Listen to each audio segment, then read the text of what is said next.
Okay. Right వినా ఇప్పుడు delimitation అనే టాపిక్ అనేది కూడా దేశవ్యాప్తంగా కొంత సంచలనంగా మారిన పరిస్థితి కనబడతా ఉంది. డీలిమిటేషన్ అనేది కూడా చేయడం ద్వారా దేశ అభివృద్ధి చెందుతుందని కూడా కేంద్రం భావిస్తూ ఉంది. దాంట్లో భాగంగానే డీలిమిటేషన్ చేయాలంటూ ఇటు ప్రతిపక్ష నేతలతో కూడా చర్చలు జరుపుతూ ఉంది. ఏ విధంగా చేస్తే బాగుంటుంది అనే వాటిపైన కూడా ఇటు ప్రతిపక్ష నేతలతో కూడా చర్చలు జరిపిన తర్వాత దాని ప్రణాళిక కూడా సిద్ధం చేయబోతూ ఉన్నారు. అయితే డీలిమిటేషన్ వల్ల తెలంగాణకి ఏ విధంగా లాభం చేకూరుతుంది, ఏ విధంగా నష్టం చేకూరుస్తుంది అనే విషయాలు మనం ఒకసారి గమనించినట్లయితే ముఖ్యంగా ఉత్తరాది రాష్ట్రాలు, దక్షిణాది రాష్ట్రాలను కూడా మనం చెప్పుకోవచ్చు.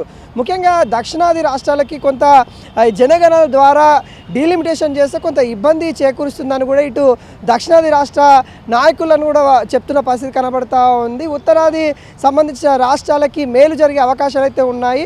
దక్షిణాది రాష్ట్రాలలో ఏదైతే కుటుంబ నియంత్రణ సంబంధించిన ప్రక్రియ జరిగిందో ఇక్కడ జనాభా కొంత తక్కువ ఉండడము, అటు ఉత్తరాది రాష్ట్రాలలో జనాభా ఎక్కువ ఉండడం వల్ల జనాభా ప్రాతిపదికన చేస్తే ఇబ్బంది కలుగుతుంది అన్నట్టుగా కొంత ప్రతిపక్ష నేతలు కూడా చెప్తున్న పరిస్థితి కనబడుతూ ఉంది. అయితే ఈ డీలిమిటేషన్ జరగడం వల్ల తెలంగాణలో ఉన్న అసెంబ్లీ స్థానాలు కావచ్చు, ఇటు పార్లమెంట్లో ఉన్న పార్లమెంట్ స్థానాలు కావచ్చు పెరిగే అవకాశాలు అయితే కనబడుతూ ఉంది. దాదాపుగా అసెంబ్లీ స్థానాలు మనం చూసినట్లయితే 119 స్థానాలు అయితే ఇప్పటికే ఉండడం అయితే జరిగింది. దానిలో దాదాపుగా 2014 ఏదైతే పునర్విభజన సంబంధించిన చట్టం ప్రకారం మనం చూస్తే దాదాపుగా 150 పైన పెరిగే అవకాశాలు అయితే కనబడుతూ ఉన్నాయి. 2026 గణాంకాల ప్రకారం మనం చూసినట్లయితే మరింత ఎక్కువ పెరిగే 170 పైన పెరిగే అవకాశాలు అయితే కనబడుతూ ఉన్నాయి. అదేవిధంగా పార్లమెంట్ సంబంధించిన స్థానాలు మనం చూసినట్లయితే దాదాపుగా 17 స్థానాలు అయితే తెలంగాణలో పార్లమెంట్లో అయితే స్థానాలు అయితే ఉండడం అయితే జరిగింది. డీలిమిటేషన్ చేయడం ద్వారా దాదాపుగా 28 పైనే పెరిగే అవకాశం అయితే కనబడుతూ ఉంది. సుమారుగా 27-28 పెరిగే అవకాశాలు అయితే కనబడుతూ ఉంది.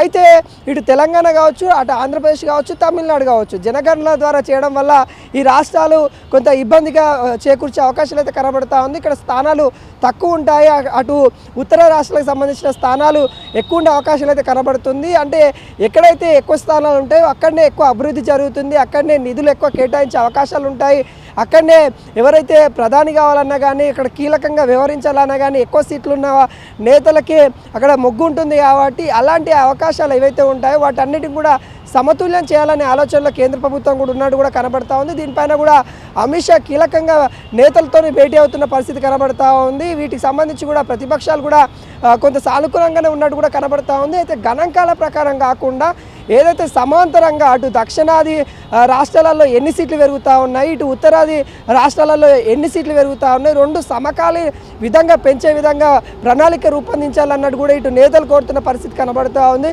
కేంద్రం కూడా వాటిపైన అయితే కొంత సానుకూలంగానే స్పందిస్తున్న పరిస్థితి కనబడుతూ ఉంది.